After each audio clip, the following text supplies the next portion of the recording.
వచ్చిన వారు విన్నారు కదా. నిన్న మీకు ఎవరు తోడుగా ఉన్నారు? ఏంటి ఏవేవో చెప్తున్నారు? దేవుడేనా? ఇంకా దేవుడు తోడుగా మనకు ఉండాలి, దేవుని సన్నిధి ఉండాలనేది మరి నేను ఎంతమందికి ఉంది అనేది మీకే తెలుసు. సో ఇక్కడ మనం జ్ఞాపకం చేసుకోవాలి. చూడండి, మనిషి ఆరోగ్యంగా ఉండాలంటే ఒక తిండి ఒకటే కాదండి, మంచి నిద్ర కూడా అవసరమే కదా. మంచి నిద్ర, మంచి తిండి కావాలి. అలాగే కొద్దిపాటి ఒక ఎక్సర్సైజ్ లాంటివి కూడా చేయగలిగితే నిజంగా మనిషి ఆరోగ్యంగానే ఉంటాడు. సో డాక్టర్స్ దగ్గర కూడా మనం వెళ్తున్నప్పుడు నిద్రలేమితో బాధపడుతున్న వారిని ఇన్సోమనియా అంటారు. వారికి నిద్ర సరిగ్గా పట్టదు. రాత్రులు అందరూ కూడా చాలామంది, అందరూ కాకపోయినా మరి గుడ్ల గుబుల్లా చూస్తూ ఉంటారు, అలా ఫోన్లు చూసుకోవడమో లేకపోతే ఇంకేదో అలాగా అటు తిరిగి ఇటు తిరిగి మొత్తానికి వాళ్ళకి నిద్ర పడదు. ఎందుకంటే నిద్ర రావట్లేదు అంటారు. మరి అలాంటి వారు మరి బైబిల్ చదువుకోవచ్చు కదా, ప్రార్థన చేసుకోవచ్చు, అది చేయరు. మళ్ళీ అప్పుడు నిద్ర వస్తుంది. కనుక ఇక్కడ నేను మీకు తెలియజేసేది ఏంటంటే నిద్ర చాలా అవసరం. డాక్టర్స్ దగ్గరికి వెళ్ళినప్పుడు కూడా డాక్టర్ కూడా ఏమంటారంటే ఒక 8 hours స్లీప్ ఉండాలి. మినిమం ఒక 8 కాకపోయినా కనీసం ఒక 6 గంటలన్నా సరే మనకి నిద్ర అవసరము. 6 గంటలన్నా మనం ఉంటే నిద్ర మనకి ఆరోగ్యంగా ఉంటామని మరి సైన్స్ చెప్తుంది. మరి డాక్టర్లు అందరూ కూడా తెలియజేసేది. ఒక మనిషికి మీకు నచ్చినది చక్కగా మీరు తిని, చక్కగా అన్నీ కూడా మీకు నచ్చినవన్నీ కూడా మీరు తింటూ కూడా సంతోషంగా ఉంటూ నిద్ర మాత్రం మీరు పడుకోకపోతే, నిద్ర లేకపోతే, ఒక 11 రోజులు అసలు నిద్రపోకపోతే మనిషి చచ్చిపోతాడట. అంటే మీకు ఆరోగ్యంగా ఉండడం కొరకు నిద్ర ఎంత అవసరం అంటే, ఒకవేళ నిద్ర లేదనుకోండి ఏమవుతుందంటే మనకు దినచర్యలో చాలా మార్పులు వచ్చేస్తాయి. ఒక రోజు నిద్ర లేదనుకోండి పర్వాలేదు, 2 రోజులు నిద్ర లేదనుకోండి పర్వాలేదు, 3 రోజులు నిద్ర లేదనుకోండి పర్వాలేదు. కానీ ఆ 3 రోజుల తర్వాత, అంటే నేను నిద్ర అంటే మీరు ఏమనుకుంటున్నారంటే ఒక రెస్టింగ్ టైం అనుకుంటున్నారేమో. అంటే ఒక 4 గంటలు 5 గంటలు 2 గంటలు పడుకొని ఆ తర్వాత మళ్ళీ పని చేసుకోవడం కాదని అంటుంది. ఏకదాటగా 24 గంటలు కూడా మీరు తెలిగేసి ఉండడం, మెలకువగా ఉండడం, కంటి మీద రెప్పేయకుండా మీ పని మీరు చేసుకుంటూ తింటూ అన్నీ చేసుకుంటూ నిద్ర మాత్రం మీరు లేదంతే. అలాగైతే ఒక 3 రోజుల తర్వాత నుంచే మీ యొక్క బాడీలో మార్పులు చేసుకుంటాయి. చాలా మీరు కాన్సన్ట్రేషన్ కుదరదు, కళ్ళు మంటలు వస్తాయి, తర్వాత జ్ఞాపక శక్తి లోపం, ఇలాగ ఒకటి అలాగవుతుంది. ఆఖరికి 11 రోజులు ముగిస్తే మీరు చచ్చిపోతారు అంతే. కనుక నిద్ర చాలా అవసరం అని డాక్టర్స్ చెప్తున్నారు. దాని ఆరోగ్య సూత్రాన్ని పాటించే వాళ్ళకి తెలుసు. కానీ ఎక్కువ నిద్రపోతుంటారు కొంతమంది. ఇక్కడికి వచ్చి కూడా నిద్రపోతుంటారు. మీరే చెప్పారు కదా, నిద్ర చాలా అవసరం, మంచిది అంటున్నారు కాబట్టి అందుకే మీరు చెప్తున్నప్పుడు నేను పడుకుంటానని కూడా ఉన్నారు. అలాంటి వాళ్ళ గురించి నేనేం మాట్లాడలేను. ఇంకేం చెప్తాం వాళ్ళకి ఎప్పుడు ప్రతిరోజు కూడా ఒకటే రోజు వాళ్ళకి స్లీపింగ్ డే. కనుక ఇక్కడ నిద్ర గురించి మాట్లాడితే ఇక్కడ చూడండి, బైబిల్ గ్రంథం చాలా చక్కగా కొన్ని విషయాలు మనకి నేర్పిస్తుంది. అపోస్తలుడైన పౌలు గారు తెలియజేస్తున్నారు. చూడండి, ఎఫెసీ రాసిన పత్రిక 5వ అధ్యాయము 14వ వచనం ఒకసారి చదివండి. ఎఫెసీ రాసిన పత్రిక 5వ అధ్యాయము 14వ వచనం. అందుచేత నిద్రించుచున్న నీవు మేల్కొని మృతులలో నుండి లెమ్ము, క్రీస్తు నీ మీద ప్రకాశించునని ఆయన చెప్పుచున్నాడు. ఇక్కడ అపోస్తలుడు పౌలు గారు ఆత్మీయ అర్థాన్ని ఇక్కడ వివరిస్తున్నారు. ఇక్కడ సాధారణంగా భౌతికంగా మనం ఎప్పుడు చేసే పనుల గురించి ఆయన మాట్లాడలేదు. కానీ ఇక్కడ చూడండి, అందుచేత నిద్రించుచున్న నీవు మేల్కొని మృతుల్లో నుండి లెమ్ము, క్రీస్తు నీ మీద ప్రకాశించునని ఆయన చెప్పుచున్నాడు. ఆయన ఒక మాట తెలియజేస్తున్నాడు. అయితే చూడండి, మరి యాకోబు పత్రికలో విశ్వాసం గురించి మాట్లాడుతున్నప్పుడు విశ్వాసం ఎంతో గొప్పదని మనకు తెలుసు కదా. అది ఆత్మ ఫలములో ఒకటి అని కూడా మనకు తెలుసు విశ్వాసం అనేది. హెబ్రీ పత్రిక అంతా కూడా 11వ అధ్యాయం ఎస్పెషల్లీ మనం చదివితే విశ్వాసం గురించి చాలా లోతైన విషయాలు, చాలా చక్కటి విషయాలు అక్కడ తెలియజేస్తాడు. విశ్వాసం గురించి ఎలా ఉంటుందా అని అనిపిస్తుంది. కానీ యాకోబు పత్రిక వచ్చినాక ఆయన అంటాడు, క్రియలు లేని విశ్వాసము మృతం అంటాడు.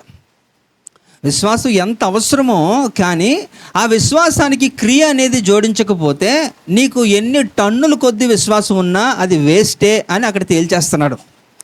సో ఇక్కడ బైబిల్ చదివేది ఒక కరెక్ట్గా మనం తెలుసుకోవాలి.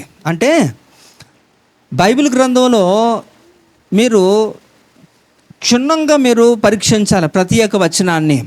కొన్ని సందర్భాల్లో అది కాదు అని అనిపిస్తుంది, చాలా సందర్భాల్లో మళ్ళీ అదే విషయం గురించి బైబిల్ మాట్లాడుతున్నప్పుడు అవునని నిర్ధారిస్తుంది. అయితే ఒకటి కంటే ఎక్కువ సార్లు, రెండు కంటే ఎక్కువ సార్లు ఒక విషయాన్ని గురించి నొక్కి చెబుతున్నాడు అనేసి అంటే అది మీరు సిద్ధాంతపరమైన విధంగా మీరు తీసుకోవాలి. ఇవన్నీ కూడా హెర్మనెటిక్స్ అంటారు. అంటే బైబిల్ని చదివే పద్ధతి ఒకటి ఉంటుంది. ఏ ఒక గ్రంథానికి ఏ ఫార్ములా అప్లై చేయాలో తెలిస్తేనే మనకి బైబిల్ అర్థమవుతుంది. అన్నిటికీ ఒకటే అంటే కుదరదు, అన్ని రోగాలకి ఒకటే మందు అంటే కుదరదు కదా. అలాగే బైబిల్ని చదివే ఒక విధానం, ఒక పద్ధతి తెలుసుకోవాలి. ఆ శైలి తెలిసినప్పుడు చాలా సులువుగా అర్థమవుతుంది. కొన్ని అలంకార రూపంలో రాయబడతాయి, కొన్ని ఎలా ఉంటుందంటే ప్రకటన గ్రంథం, అలాగే సాదృశ్యంగా కొన్ని ఉంటాయి, అలాగే పరమగీతాలు అనేది, అలాగే ఫిలోమోన్ పత్రిక, ఇలాగ కొన్ని ఉంటాయి. అవి విషయాలు మనకు తెలియాలి, ఎలా చదవాలి, ఎలా అర్థం చేసుకోవాలి అనేది. ఇక్కడ కూడా ఈ ఆత్మీయంగా ఆయన చెబుతున్న ఒక మాట చూడండి. ఇక్కడ అందుచేత నిద్రించున్న నీవు మేల్కొని మృతుల్లో నుండి లేము, క్రీస్తు నీ మీద ప్రకాశించునని ఆయన చెప్తున్నాడు. కాబట్టి ఇక్కడ సాధారణంగా మరణాన్ని బైబిల్ గ్రంథం ఆత్మీయంగా నిద్రతో పోలుస్తుంది కదా, అవునా కదా? క్రీస్తునందు మృతులు ధన్యులట కదండి. కాబట్టి ఇక్కడ నిద్రతో పోలుస్తుంది మరణాన్ని. అంటే ఒకరోజు నిద్రించిన వాడు ఖచ్చితంగా లెగుస్తాడు అనే మనకి తెలుసు కదా. మీరు రాత్రి పడుకున్నారు, లేచి రాలేదా? అలాగే చనిపోయిన వారు లెగుస్తారట. ఏంటట? ఎందుకంటే అది ఎవరిని బట్టి అంటే పునరుద్ధానుడైన యేసుక్రీస్తుని బట్టి. హల్లెలూయా. రోమపత్రిక 2వ అధ్యాయం కానీ 6వ అధ్యాయం కానీ 8వ అధ్యాయం కానీ మీరు అన్ని చదువుకుంటే అక్కడ చాలా చక్కగా అపోస్తలుడు పౌలు గారు వీటి గురించి వివరిస్తూ ఉంటారు. ఈ పునరుద్ధానం గురించి, లేకపోతే పాపము గురించి, ఆ నియమాల గురించి ఇవన్నీ కూడా చెప్పబడ్డాయి. అయితే ఇక్కడ నిద్రించిన వాడు ఏ రీతిలో లెగుస్తాడో మరణించిన వాడు కూడా పునరుద్ధానుడు అవుతాడు యేసు ప్రభు లాగా. ఎప్పుడు? ఆయనని నమ్ముకున్నవారు. అందుకనే కదా యోహాను సువార్త 3వ అధ్యాయం 16వ వచనం అందరికీ తెలిసిన ఒక వాక్య భాగంలో ఒక మాట ఉంటుంది. ఏంటది? దేవుడు లోకమును ఎంతో ప్రేమించును కాగా తన విశ్వాసించు ప్రతి ఒక్కడు నశింపక నిత్య జీవము అనుగ్రహించబడుతుందట. కాబట్టి ఎవరైతే యేసు ప్రభుని నమ్ముతారో, ఎవరైతే యేసు ప్రభుని విశ్వసిస్తారో వారు చనిపోయినను వారు బ్రతుకుతారు.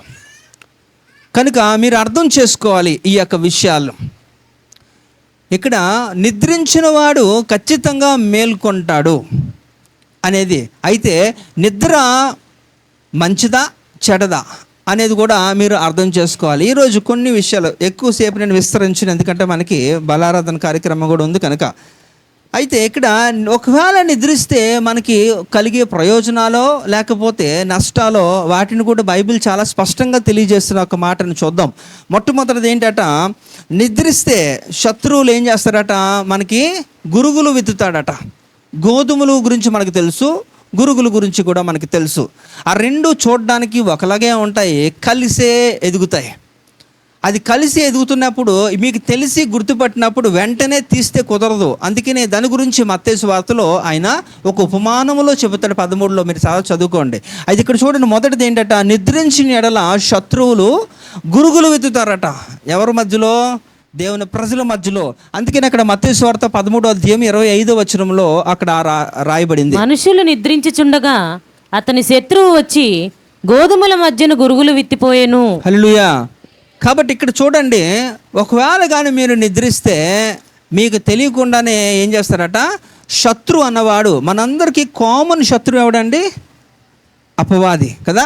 వాడు వచ్చి ఏం చేస్తారట? మన మధ్యలో వాడు గురుగులు విత్తుతాడట. మనము గుర్తుపట్టలేము. అయితే ఆ గురుగులను నువ్వు గుర్తుపట్టాలంటే నీకు వాక్యం అనేక దేవుడు తెలియాలి, ఆ సత్యవంతుడు నీకు తెలియాలి. ఒకవేళ అందుకనే యోహాను సువార్త 8వ అధ్యాయం 32వ వచనంలో ఒక మాట ఉంటుంది. ఏంటట? సత్యము మిమ్మల్ని స్వతంత్రులుగా చేయును అంట. The truth will set you free అంట. కనుక ఆ సత్యవంతుని నువ్వు తెలుసుకుంటే బంధకముల నుంచి నువ్వు విమోచించబడతావు కదా. అందుకని ఇక్కడ చూడండి, ఇక్కడ మనుషులు నిద్రించుచుండగా అతని శత్రువు వచ్చి గోధుమల మధ్యలో గురుగులు విత్తిపోయెను అని అక్కడ రాయబడింది. కాబట్టి మనం ఎప్పుడు కూడా నిద్రించిన వారుగా ఉండకూడదు, కానీ మెలకువగా మనం ఉండాలి. అందుకనే దేవుడు శిష్యుల్ని చాలా సందర్భాల్లో గద్దిస్తూ ఉంటాడు, చెప్తా ఉంటాడు, ఇంకా ఏంట్రా ఈ మొత్తం నిద్ర అన్నట్టుగా మాట్లాడుతుంటారు. కనుక నిద్ర మంచిదైనప్పటికీ కూడా ఈ యొక్క భౌతికంగా మీరు కొన్ని సందర్భాల్లో మీరు ఆలోచించండి, ఆత్మీయంగా భౌతికంగా రెండు విషయాల్లో కూడా మనకి ఏమి కలుగుతుందట, నష్టమే కలుగుతుంది. ఎంత అవసరమో అంతవరకే మనం చేయాలి. కనుక మొదటిది ఏంటట, నిద్రిస్తే ఏమొస్తారట, మన మధ్యలో శత్రువులు వచ్చి ఏం చేస్తారంటే గురుగులు విత్తేస్తాడు. ఆ గురుగులు తెలుసుకోవాలంటే ఖచ్చితంగా నీకు దేవుడు తెలియాలి, వాక్యము తెలియాలి. ఈ రోజుల్లో చాలా ఈజీగా రానున్న కాలంలో కూడా ఏం చేస్తాడట, దుర్బోధలు ఎక్కువైపోతుంటాయి. దుర్బోధలు ఎక్కువైపోతున్నప్పుడు ఆ బోధ సరైనదో కాదో నువ్వు తెలుసుకోలేని రీతిలో ఉంటావు. ఎందుకంటే నీకు వాక్యమే తెలియదు కనుక. కేవలం నామకార్థమైన భక్తి మీరు కానీ చూపిస్తే, అమ్మా మీరు డిస్టర్బెన్స్ అవుతుంది కొంచెం చూసుకోండి, బయటికి తీసుకుని వెళ్ళండి, కిందకి తీసుకుని వెళ్ళండి. కనుక మీరు ఆలోచించండి, సత్యము మనకు తెలిస్తే ఖచ్చితంగా మనము సన్మార్గములో ప్రయాణం చేయగలుగుతాం. మనకి తెలియకపోతే ఏం చేస్తామండి, ఏది చెప్పినా నమ్మేస్తాం కదా. అందుకే అలా కాదు, మీరు తెలుసుకోవాలి. అపోస్తలుడు పౌలు గారు ఈ యొక్క బెరియా సంఘవాసులకి ఆయన సువార్త ప్రకటించి వస్తే వెళ్ళిపోయినప్పుడట, మరలా వాళ్ళు అపోస్తలుడు పౌలు అంతటి వాడు అండి, ఆయన ఒక పరలోక యాత్రికుడు అనే ఆయనకు పేరు కదా, ఆయనకి అనేకమైన విషయాలు తెలుసు కదా, అనేక సంఘములని స్థిరపరిచాడు కదా. అలాంటి వ్యక్తి స్వయంగా ఆ బెరియా సంఘవాసుల దగ్గరికి వెళ్ళి సువార్త పరిచయం చేసి ఆయన తిరిగి వెళ్ళిపోతే అనట, ఆ సంఘవాసులందరూ కూడా వాక్యమును లేఖములను పరిశోధించారట. మరలా అంటే ఆయన చెప్పినవి ధర్మశాస్త్రానికి దగ్గరగా ఉన్నాయా లేవా, వాక్యం కరెక్ట్గా ఉందా లేదా, ఈయన చెబుతుంది రైటా కాదా అని ఒక స్పృహ, ఒక ఆలోచన వారికి ఉంది. అయితే ఈ రోజుల్లో అలాంటి వారు చాలా అరుదనే మాట్లాడాలి. ఎందుకంటే ఎవడు ఏం చెప్పినా సరే నమ్మేస్తూ ఉంటారు. అందులో ఎంతవరకు కరెక్ట్ అనేది కూడా ఆలోచించరు, కనీసం ప్రయత్నం కూడా చేయరు. ఇక్కడ మీరు రాసుకుంటారు, చాలా సంతోషం రాసుకున్న వారి గురించి, కానీ ఇంటికి వెళ్ళి మరలా వారు ధ్యానిస్తారంటే లేదు, అలా చేయరు. ఏదో ఈరోజు భక్తి రహస్యం అంతే అయిపోయింది, అంతే మళ్ళీ పర్యడమే. అందుకని కనీసం ఎలాగ ఇంటికి వెళ్ళి మీరు చదవరు, ధ్యానించరు, అందులో లోతైన విషయాలు మీరు గ్రహించరు. కనుకనే మళ్ళీ రీక్యాప్ ఇక్కడ చేయిస్తూ ఉంటాను, మరలా మీతో చెప్పిస్తూ ఉంటాను. అంతే, నాకు సరదా ఎక్కువైపోయో లేకపోతే నాకు సమయం ఎక్కువ ఉందని కాదు, అక్కడ మీకు అది మైండ్లో రిజిస్టర్ అవ్వాలి, దాని గురించి మీకు బాగా అవగాహన కలగాలి అనే ఒకే ఉద్దేశం, అంతే. కనుక ఇక్కడ మీరు చేయించాలట, శత్రువును గుర్తించాలంటే మీకు వాక్యము తెలియాలి. ఆ బోధకుడు చెబుతున్నది కరెక్ట్గా ఉందో లేదో మీరు నిర్ధారించుకోవడానికి ముందు ఒక కొలమానంగా ఎవరు ఏంటి అనేది మీరు తెలిస్తే అది బేస్ చేసుకొని మీరు వెళ్ళచ్చు. కనుక మొట్టమొదటిగా ఏంటంటే, నిద్రిస్తే శత్రువు ఏం చేస్తారట, మన మధ్యలో వచ్చి గురుగులను విత్తేస్తాడు. అంటే అపవిత్రమైన విత్తనాలు, లేకపోతే దేవునికి వ్యతిరేకమైన దిశలో నిన్ను ప్రయాణం చేయడానికి వాడు ఎంతగానో ప్రయత్నం చేస్తూ ఉంటాడు. ఇది మొదటిదైతే. రెండోది చూడండి, నిద్రించిన ఎడల శోధనలో పడుదురట. ఎవరైతే నిద్రిస్తారో వారు ఏమైపోతారట, శోధనలో పడిపోతారు. అందుకే అక్కడ వాక్యం చెప్తుంది చూడండి, మత్తయి సువార్త మాథ్యూ 26:41 చూడండి. మీరు శోధనలో ప్రవేశించకుండానట్లు మెలకువగా ఉండి ప్రార్థన చేయుడి కదండి. ఇక్కడ గెత్సెమను తోటలో యేసు ప్రభు వారు ప్రార్థన చేసుకుంటున్నప్పుడు కింద శిష్యులుకి యేసు ప్రభు ముందుగానే ఒక మాట చెప్పారు, అరే ఇక్కడ ప్రార్థన చేయండి అని చెబితే వారు గొరకలు పెట్టి నిద్రపోతున్నారట. యేసు ప్రభు వారు మరలా కిందకు తిరిగి వచ్చినప్పుడు చూస్తే వారందరూ కూడా పడుకొని ఉన్నారు. అప్పుడు యేసు ప్రభు వారిని గద్దించిన సందర్భం ఇది. ఏంటట, మీరు శోధనలో ప్రవేశించుకుంటున్నట్లు మెలకువగా ఉండి ప్రార్థన చేయడి, ఆత్మసిద్ధమే కానీ శరీరము బలహీనమని పేతురుతో చెప్పి. కాబట్టి శరీరం ఎప్పుడు కూడా మనకి సహకరించదు, అది దైవికమైన కార్యాలకైతే అసలే సహకరించదు. ఎక్కడ లేని నొప్పులన్నీ నీకు అప్పుడే వచ్చేస్తాయి. అప్పటి వరకు కూడా పనికిరాని లోకశుద్ధి అంతా మీరు మాట్లాడతారు, కరెక్ట్ కరెక్ట్గా దేవుని విషయంకి వచ్చినాక నాకు నడుము నొప్పి, కాలు నొప్పి, కళ్ళు నొప్పి, అన్ని నొప్పులు అన్నీ కూడా ఆ రోజు వస్తాయి. ఏం చెప్పాలి మరి? ఇది మీరు మార్చుకోకపోతే మీరు దేవునికి మీరు లెక్క చెప్పుకోవాలి అంతే. ప్రతిసారి వయసు రీత్యా అన్ని సందర్భాల్లో కన్సిడరేషన్ ఉండదండి. గుర్తుపెట్టుకోండి, నా వయసు మీకు తెలుసు, అలాగే నా ఆరోగ్య స్థితిగతులు మీకు తెలుసు. కాబట్టి మీరు ఎలా నన్ను ప్రెజర్ చేస్తారంటే అలానే ప్రెజర్ చేస్తారు అంతే. మత్తయి సువార్త 7వ అధ్యాయం 21, 22లో ఒక మాట ఉంటుంది కదా, ఏంటంటారు అక్కడ? ప్రభువా ప్రభువా అని పిలుచు ప్రతి ఒక్కడు కూడా పరలోక రాజ్యం వెళ్ళడు కదా. అందులో ఏంటి, యవనస్తులే ఉంటారా? అందులో ఆ మాట్లాడే కాన్వర్జేషన్లో యవనస్తులు, చిన్న బిడ్డలే ఉంటారా? వృద్ధులు, మధ్య వయస్కులు కూడా ఉంటారు. వారు కూడా అనారోగ్య సమస్యలతోనూ ఉన్నారేమో. కానీ దేవుడు ఒకటే అన్నాడు, మీరు ఎవరో నాకు తెలియదు అంతేనా? సో దేవుడు రాకడలో కూడా వచ్చే టైంలో కూడా మీరు ఇలాంటి యొక్క లేమ్ ఎక్స్క్యూజెస్, అంటే కుంటి సాకులు అంటారు కదా, ఇలాంటివి కానీ మీరు చెబితే, సరే అమ్మా నీకు బాగోదు కదా, ఎప్పుడూ బాగోదు కనుక నువ్వు ఉండిపో, నాతో పాటు వచ్చే వాళ్ళని నేను తీసుకుపోతానని చెప్పి ఆయన తీసుకుపోతాడు. అంతే, అయిపోయింది. ఇంకెందుకు ఈ భక్తి అంతా కూడా మీరు చేసి అంత అవిధేయులుగా ఉంటున్నారన్నమాట. ఎంత చెప్పినా సరే మీరు మార్చుకోలేని పరిస్థితి ఉంటే మరి దేవుడు మీకు తీర్పు తీర్చునగాక. ఆమెను చెప్పండి. ఇప్పుడు చెప్పరు, భయం. సరే, మీరు చెప్పకపోయినా ఆయన తీర్చేసేది అంతే. కనుక ఇదేంటట, శోధనలో ప్రవేశించుకుంటున్నట్లు. ఎందుకు యేసుప్రభు చెప్పారంటే, ఆ సందర్భం తర్వాతే కదా యేసుప్రభుని అరెస్ట్ చేశారు. గెత్సేమనే తోటలోకి వచ్చి ఆయన్ని ఆ రోమన్ సోల్జర్స్ వచ్చి ఏం చేశారు, ఆయన్ని అరెస్ట్ చేశారు. అంటే ఒక శోధన రాబోతుంది. కాబట్టి ఏ శోధన అయినప్పటికీ కూడా మీరు మెలకువ కలిగి ప్రార్థన చేస్తే ఆ శోధనలోంచి మీరు తప్పించబడతారు, శోధనలోకి మీరు ప్రవేశించరు. నేనేమంటానంటే, ఎప్పుడు కూడా ప్రాబ్లం వచ్చిన తర్వాత దాన్ని సార్ట్అవుట్ చేసుకునే దానికంటే ప్రాబ్లంలో పడకుండా ఉంటే మంచిది కదా. అందుకనే ఒక మాట ఉంటుంది, prevention is better than cure అట. అంటే ఏదైనా రోగం వచ్చి దానికి మందు వేసుకునే దానికంటే రోగం రాకుండా ముందుగానే జాగ్రత్త పడితే మంచిది కదా అని దాని అర్థం. కనుక శోధనలో ప్రవేశించుకుంటున్నట్లు మీరేంటట, మెలకువ కలిగి ప్రార్థన చేయడి అంటున్నారు. కానీ మనం ఏం చేస్తామంటే, దెబ్బ పడాలి, ఎక్స్పీరియన్స్ అనుభవపూర్వకంగా తెలుసుకోవాలండి నేను అంటారన్నమాట. తెలుసుకోండి. అయితే అన్ని సందర్భాలు అది వర్కౌట్ అవ్వదు. మీరు తెలుసుకునే కాలానికి దేవుడు మిమ్మల్ని ఇక్కడ వదిలేసి వెళ్ళిపోతాడు. కనుక అంత చెబుతున్నప్పటికీ కూడా మీరు తలకెక్కకపోతే ఎవడు మిమ్మల్ని కాపాడలేడు, దేవుడే మిమ్మల్ని కాపాడలేడు. అది గుర్తుపెట్టుకోండి. మనల్ని అందరినీ కాపాడువాడు రక్షకుడు దేవుడు కదా. మనలను ఎక్కడికి తీసుకొని వెళ్ళాలి? పరలోకానికి తీసుకుని వెళ్ళడానికి ఆయనే చెబుతున్నాడు, మీరు నా ద్వారా తప్ప ఎవరు ఆ తండ్రి యొద్దకు చేరలేరు, నేనే మార్గము సత్యము జీవము అంటున్నప్పుడు మరి ఆయన మాట మీరు వినలేనప్పుడు ఎవరు తీసుకెళ్తారు మిమ్మల్ని? ఎవరు తీసుకెళ్ళరు. కనుక ఇది ఆలోచించండి. ఏదో ఫార్మాలిటీగా నేను చేసుకెళ్ళిపోతానంటే ఫార్మాలిటీలు ఇక మీద కుదరవు, దానివల్ల మీకు నష్టం. మూడోది, నిద్రించిన ఎడల మనకి ఏం కలుగుతుందంటే అపజయము కలుగుతుందట. అంటే యూ విల్ లూజ్ ఇట్. మీకేంటట, విక్టరీ అనేది ఉండదు, సక్సెస్ అనేది ఉండదు, ఎప్పుడు ఓటమే. అందుకని అక్కడ తెలియజేస్తున్నాను చూడండి, న్యాయాధిపతుల గ్రంథము 16వ అధ్యాయము 19వ వచనం. ఆమె తన తొడ మీద అతని నిద్రబుచ్చి ఒక మనిషిని పిలిపించి వాని చేత అతని తల మీద 7 జడలను క్షౌరము చేయించి అతని బాధించుటకు మొదలుపెట్టెను. అప్పుడు అతనిలో నుండి బలము తొలగిపోయెను. హల్లెలూయా. ఇక్కడ ఈ సందర్భం మనకు తెలుసు కదా, సంసోన్ గురించి కదా, the Samson the mighty man. ఈ సంసోన్ విషయంలో తనకి ఎంతటి యొక్క కృప పొందినవాడండి, అభిషక్తుడు కదా, ఆత్మచేత రేపబడినవాడు. ఆయన గురించి చాలా సందర్భాల్లో విన్నాం. ఇలాంటి వ్యక్తి కూడా ఒక వేశ్య అనే ఒక దలీలా.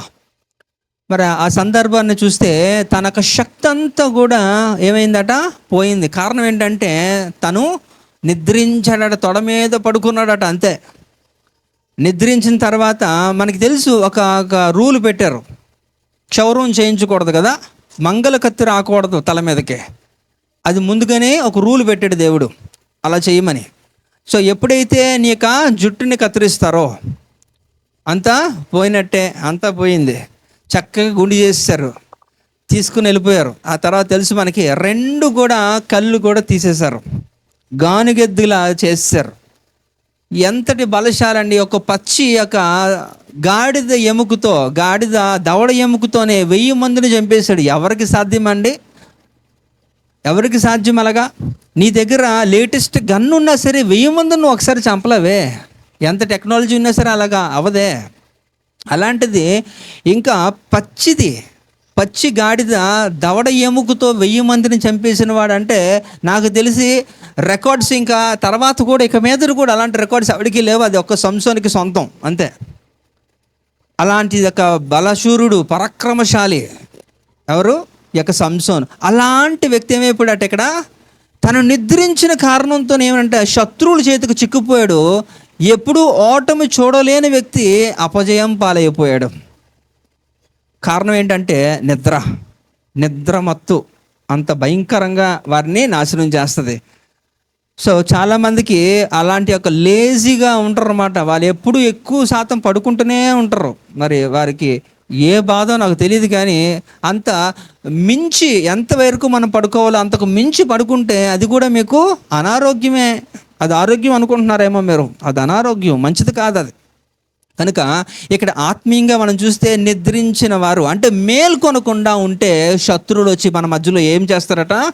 గురుగులను విత్తుతాడట. రెండోది శోధనలో పడిపోతారు. మనకు తెలియకుండానే we will land up in your ప్రాబ్లమ్స్లోకి వెళ్ళిపోతాం. కనుక అది మనం చాలా జాగ్రత్తగా మనం ఎప్పుడు కూడా మెలకుగా ఉండాలి. చూడండి, దేవుని బిడ్డలతో సాతాను పోరాడడానికి ఎప్పుడు కూడా ఆలోచిస్తాడు.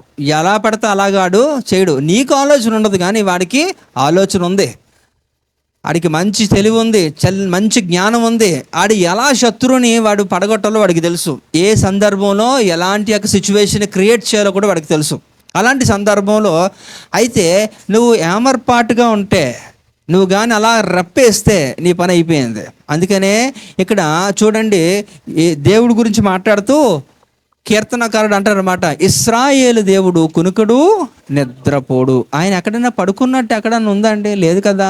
అంటే నిరంతరము కూడా ఆయన ప్రార్థన చేస్తూనే ఉంటాడు. ఈవెన్ ఆయన భూమి మీద ఉంటున్నప్పుడు 3.5 సంవత్సరాల పరిచర్య కాలంలో కూడా పగలంతా కూడా ఆయన పనిచేసేవాడు, పరిచర్య చేసేవాడు. రాత్రి అంతా కూడా ఆయన ఒలీవల కొండ, ఆ తోటలో ఇక్కడ అక్కడ ఆయన ప్రార్థనలు, యాచనలు చేస్తూనే ఉండేవాడు. అంటే ఆయనకి ఇంకా రెస్ట్లెస్సే. ఎందుకంటే ఆయనకి ఇవ్వబడిన సమయము పరిమితి. ఆ కాల పరిమితిలో దేవుడు ఆయనకి అప్పగించినది, తండ్రి అయిన దేవుడు తనకు అప్పగించినాక గొప్ప కార్యాన్ని ఆయన చెయ్యాలి. కనుక ఏ ఒక్క నిమిషము కూడా ఆయన వృధా చేసుకోకుండా చక్కగా దాన్ని సద్వినియోగం చేసుకున్నాడు యేసు ప్రభువారు. కాబట్టి మీరు ఆలోచించండి, ఇక్కడ నిద్రించిన ఎడల శోధనలో పడతారు, నిద్రించిన ఎడల మనకి అపజయం కలుగుతుంది, మనకి ఓటమే మనకి మిగులుతుంది. ఇంకా చూస్తే నిద్రమత్తు చింపిరి గుడ్డలకు కారణము అవుతుందట. ఏమవుతుందట? నిద్రపోయారు అనుకోండి, బాగా మదాన మత్తులు అయిపోయారు అనుకోండి, దేనికి కారణం? చింపిరి గుడ్డలు అంటే తెలుసా? ఎలా ఉంటాయి? రాయల్ రోబ్సా? ఎలా ఉంటాయి? ఎవరు చెప్తున్నారు? నువ్వా? చిరిగిపోయి చూడడానికి చాలా అసహ్యంగా ఉంటాయి అలాంటి గుడ్డలు. అది చూడండి, ఇక్కడ చూడండి, సామెతలు 23:21. తిండిపోతులను దరిద్రులగుదురు, నిద్రమత్తు చింపిగుడ్డలు ధరించుటకు కారణమగును. అది మిస్ అయింది అక్కడ, చింపిరి గుడ్డలు. అది ఓకే. కనుక ఇక్కడ మీరు గమనించండి, ఇక్కడ త్రాగుబోతులను తిండిబోతులను దరిద్రులగుతారట.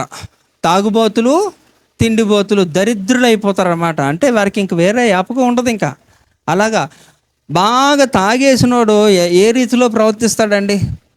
వాడు ఏం మాట్లాడుతాడో వాడికే తెలియదు కదా, ఒక లూజ్లా మాట్లాడతాడు అంతే. వాడి యొక్క శరీరం మీద వస్త్రాలు ఉన్నాయో లేదో కూడా వాడికి అనవసరం. చిరిగిపోయినా లేకపోయినా వాడికి అనవసరం అనమాట. వాడికి నచ్చినట్టు వాడు పిచ్చి పిచ్చిగా వాగుతూ ఉంటాడు. అవమానకరంగా వెక్కిరింపు పాలు చేస్తుంది మద్యము. కనుక ఇంత దౌర్భాగ్యమైన పరిస్థితి ఎవరికి వస్తుందట? వారు దరిద్రులైపోతారట, దరిద్రులుగా ఉంటారట. కనుక ఇక్కడ దేవుడు తెలియజేస్తున్నాడు, అలాంటి వాళ్ళకి ఒక నిద్ర మత్తు చింపిరి గుడ్డలకు కారణమవుతుంది. కనుక ఆ మత్తు అనేది నిన్ను ఏం చేస్తుంది అంటే నిన్ను నాశనము చేస్తుంది. దరిద్రులు అవ్వడానికి కారణం అయిపోతుంది. కనుక ఎప్పుడు కూడా అంటే నీ వస్త్రమును నువ్వు కాపాడుకోకపోతే అవమానమే కదా, కాదండి, అవమానమే. కనుక అది చాలా జాగ్రత్తగా మనము చూడాలి. ఇంకా చూద్దాం. ఇంకేంటంటే నిద్రించిన ఎడల మనము సిగ్గుపడతామట. సిగ్గుపడుదురు అనే అక్కడ వాక్యం చెప్తుంది. చూడండి అక్కడ సామెతల గ్రంథం 10వ అధ్యాయము 5వ వచనంలో, వేసవి కాలమున కూర్చువాడు బుద్ధిగల కుమారుడు, కోతకాలమందు నిద్రించువాడు సిగ్గుపరచు కుమారుడు. హల్లెలూయా.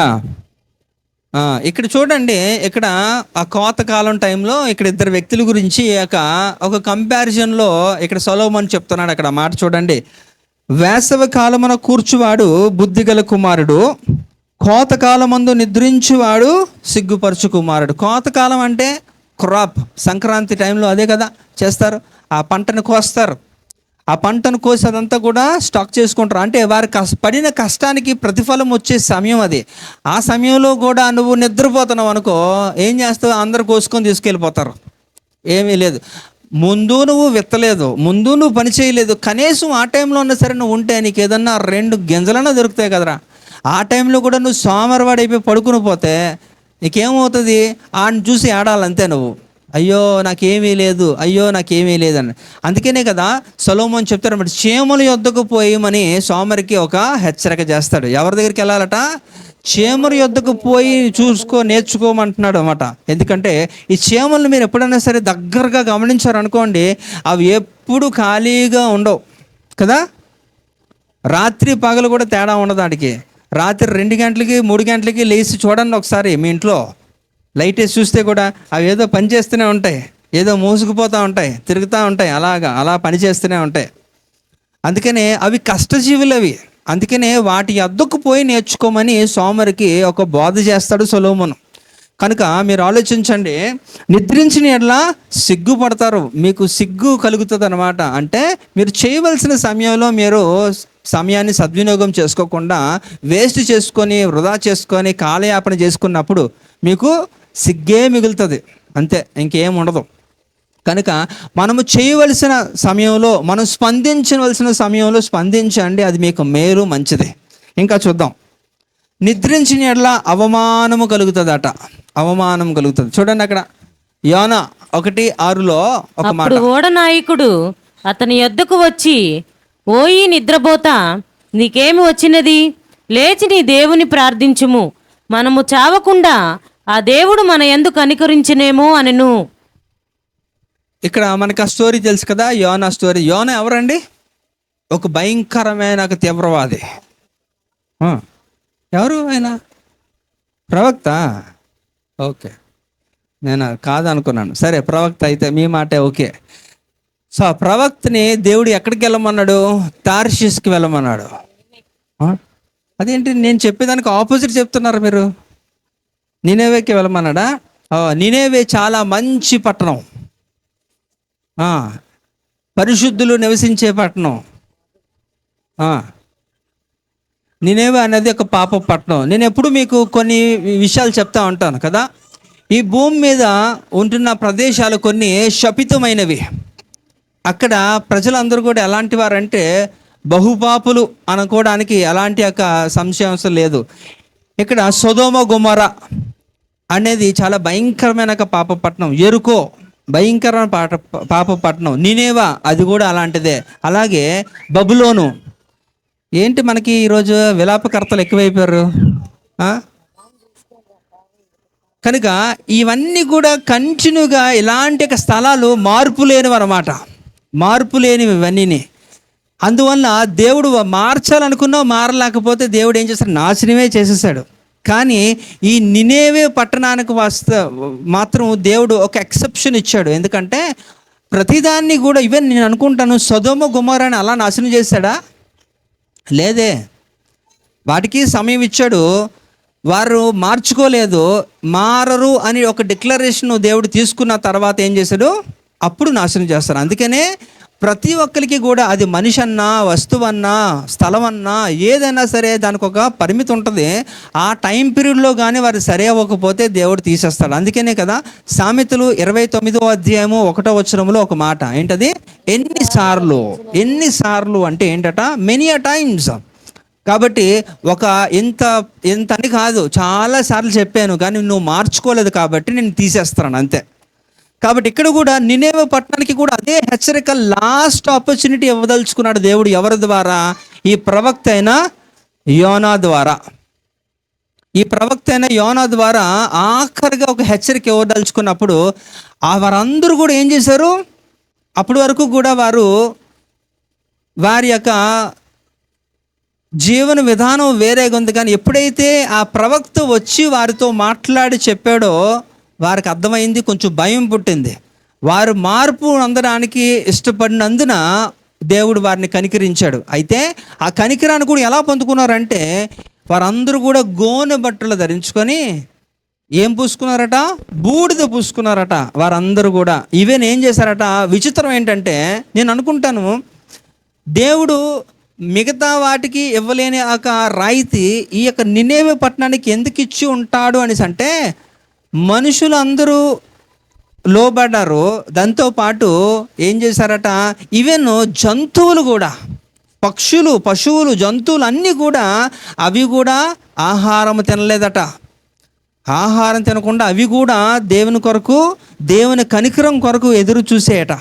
అంతే, దేవుడు ఇంకా ఇంప్రెస్ అయిపోయి దేవుడిచ్చిన అవకాశం వారు వినియోగించుకున్నందున దేవుడు ఆ పట్టణాన్ని నాశనం చేయలేదు.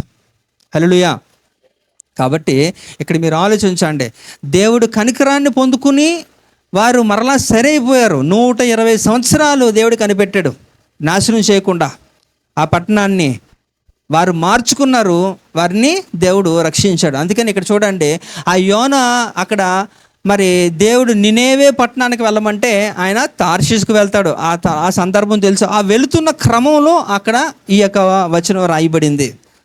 ఓడలో ప్రయాణం చేస్తున్నప్పుడు దేవుడు వెళ్ళమన్న ఒక స్థలానికి వెళ్ళకుండా వాడికి నచ్చిన స్థలానికి వెళ్ళాలనుకున్నప్పుడు దేవుడు ఆయనకి పాఠాన్ని నేర్పించాడు ఈ యొక్క సందర్భంలో. అప్పుడు ఆ ఓడ నావికుడు వచ్చి అంటున్నాడు అన్నమాట, ఆ కెప్టెన్ వచ్చి మాట్లాడుతున్న సందర్భం. అప్పుడు ఓడ నాయకుడు అతని వద్దకు వచ్చి, ఓయి నిద్రపోతా, నీకేం వచ్చినది?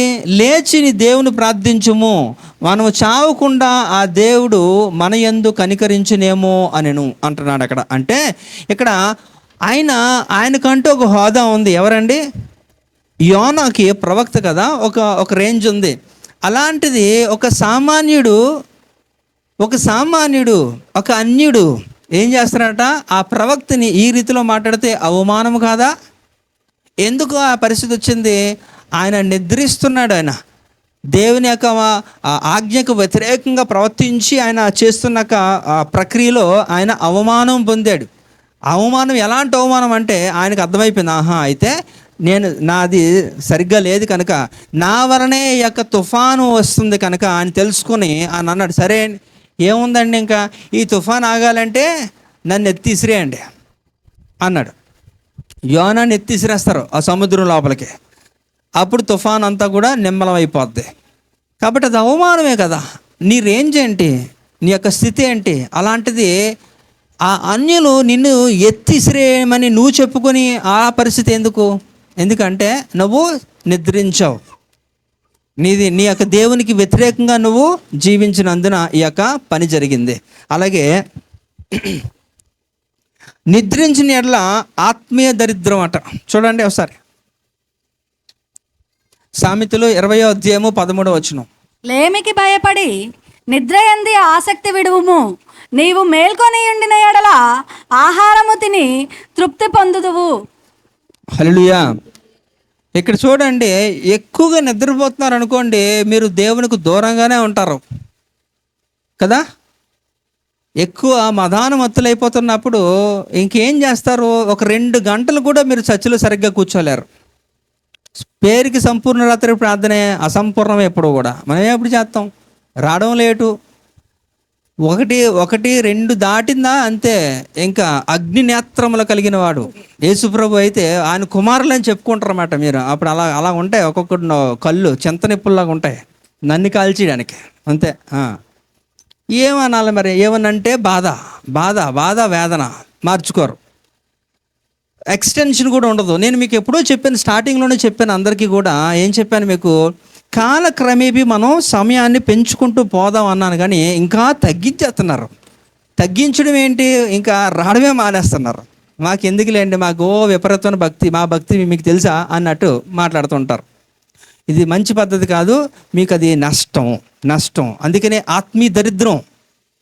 ఎక్కువ నిద్రపోతుంటే, మీరు బాగా తిని బాగా నిద్రపోతున్నారు అనుకోండి, మీ మోకాలు కూడా వంగవు. ఒక గంట సేపు నిలువు మోకాల మీద ప్రార్థన చేయగలరా? పోనీ చేతులు ఎత్తి ఒక గంట సేపు అలాగా దేవుని ఆరాధించగలరా? లేదు. ఇవన్నీ కష్టమే.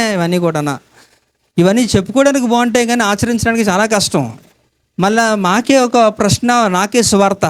మా ఆరోగ్యం మీకు తెలుసు కదా అండి. ఎంతో బయట పని చేసి వచ్చాం కాబట్టి మేము నిలబడలేమంటే, ఒక 2 గంటలు కూడా దేవునిలో సరిగ్గా నిలబడిపోతే ఇంకేంటి చేస్తారు మీరు? మీ భక్తి దేవుడు ఎలా కన్సిడర్ చేస్తారు? It is bullshit. కనుక మీరు ఆలోచించుకోండి. ఆత్మీయ దరిద్రం మనం కానీ సరిగ్గా మెలుకొని దేవుని కొరకు ప్రలాపం చేయకపోతే, ప్రయాసపడకపోతే కష్టమే. అంత్యకాలంలో ఇంకా ఎక్కువ. ఇప్పుడు ఇస్రాయేల్ దేశంలో యుద్ధం జరుగుతుంది కదా, ఇస్రాయేల్కి ఇరాన్కి. వింటున్నారా? కనీసం చూస్తున్నారా? అప్డేట్స్ తెలుసా? వాటి గురించి ఒక కొలిక్కి వచ్చినాక నేను మీకు ఒక టాపిక్ లాగా చెప్తానులేండి. ఇంకా జరుగుతున్నప్పుడు మీకు ఎందుకు అందుకే నేను మాట్లాడలేదు, కానీ పరిస్థితులు బాగలేదని మాత్రం మీకు చెప్తాను అంతే. అందుకనే కదా, యెరూషలేము క్షేమము కోరువారు ఆశీర్వదించబడును. కనుక వారి కొరకు ప్రార్థన చేయండి. మీకు ఆశీర్వాదం రావడానికి ఇదొక సులువైన మార్గం. కనీసం మీరు మీ గురించి మీరు, లేకపోతే ఇంకేదో దేవుని సన్నిధిలో గడపకపోయినా కనీసం వారి యొక్క క్షేమము కోరుకోండి, వారి కొరకు ప్రార్థించండి, మీకు ఆశీర్వాదం వస్తుంది. కనుక నిద్రించిన ఎడల మనకి ఏమొస్తుందట? ఆత్మీయ దరిద్రం. కనుక మీరు ఆత్మీయంగా మీరు ఎప్పుడు కూడా ఐశ్వర్యవంతులుగా ఆలేరు, ఎప్పుడు కూడా దరిద్రంలోనే ఉంటారు. దరిద్రులు అంటే ఏంటో తెలుసా? తినడానికి తిండి ఉండదు, కట్టుకోవడానికి బట్ట ఉండదు, ఉండడానికి ఇల్లు లేదు అన్న వారిని దరిద్రులు అంటారు. భేదవాళ్ళు దరిద్రుడు కాదండి. భేదవాడికి దరిద్రుడికి చాలా వ్యత్యాసం ఉంది, అది తెలుసుకోండి. అన్నిటికీ ఒకటే ఫార్ములా అప్లై చేసుకుని వెళ్ళిపోతూ ఉంటారు, ఆ వ్యత్యాసాలు కూడా తెలియదు మీకు. కనుక ఇక్కడ నిద్రిస్తే మనకి ఎన్నో సమస్యలే. ఇవన్నీ కూడా మనం 7 మాట్లాడుకున్నాం కదా. ఆ 7 ఏంటి?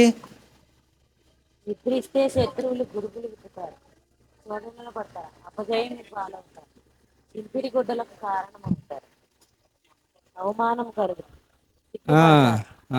ఓకే. అలా ఒక పేజ్ తిప్పండి, మళ్ళీ పేజ్ తిప్పండి, అలా చెప్పండి. Okay, fine. ఏదైనప్పటికీ కూడా మీకు తెలిస్తే చాలా సంతోషం, అంతే. ఈరోజు విస్తరించడం అని చెప్పాను కదా, చాలామంది సంతోషమే ఉప్పొంగిపోతుంది. నేను ముగించేస్తున్నాను ఇంకా, ఎందుకంటే నెక్స్ట్ కార్యక్రమం ఉంది కాబట్టి. కనుక ఈ యొక్క 7 విషయాల గురించి మనం ఆలోచించండి. ఎందుకంటే నిద్ర మంచిదైనప్పటికీ కూడా అది ఎంత అవసరమో అంతే మనము తీసుకోవాలి. అదే నిద్ర కూడా నిన్ను దేవునికి నీకు ఆటంకముగా ఉంటే అది కూడా మీరు తీసేయాలా. ఆ నిద్ర కూడా అవసరం లేదు. మనము నిద్ర లేని రాత్రులు గడపాలి ఇక మీదట, గుర్తుపెట్టుకోండి. ఎందుకంటే పరిస్థితులు అంతగా ఉంటున్నాయి కనుక. రానున్న దినాల్లో మీకు కంటికి నిద్ర ఉండకూడదు. అంతగా దేవుని సన్నిధిలో గోజాడితే తప్ప మీరు రక్షించబడరు. మీరు రక్షించబడడం అంటే రక్షణ వేరు. మీరు సురక్షితంగా ఉండడానికి ఖచ్చితంగా మీరు, మీ కుటుంబాలు, మీ సంఘము ఇవన్నీ ఉండాలంటే మాత్రం ఖచ్చితంగా మీరు మెలకువ కలిగి ఉండాలి. అందుకని శోధనలో పడకుండా మెలకువ కలిగి ఏం చేయమంటున్నాడు? ప్రార్థించమంటున్నాడు. ఇవన్నీ కూడా మనకు తెలిసిన సత్యాలే, అయినప్పటికీ కూడా మనం ఆచరణలో ఫెయిల్ అయిపోతూ ఉంటాం. అందువలన మనకి యొక్క లోపం. కనుక ఈ యొక్క 7 విషయాలు మీరు జాగ్రత్తగా పరిశీలించండి. ఒకవేళ నిజంగా అవన్నీ కూడా మీలో కానీ కనబడుతున్నాయి అనుకోండి, నెమ్మదిగా ఒకటిగా సరి చేసుకుంటూ ముందుకు వెళ్ళిపోండి. దేవుని సహాయంతో ఖచ్చితంగా నా దేవుడు నీకు మేలు చేస్తాడు. హల్లెలూయా. దేవుడి యొక్క కొద్ది మాటలు దీవించును గాక. గట్టిగా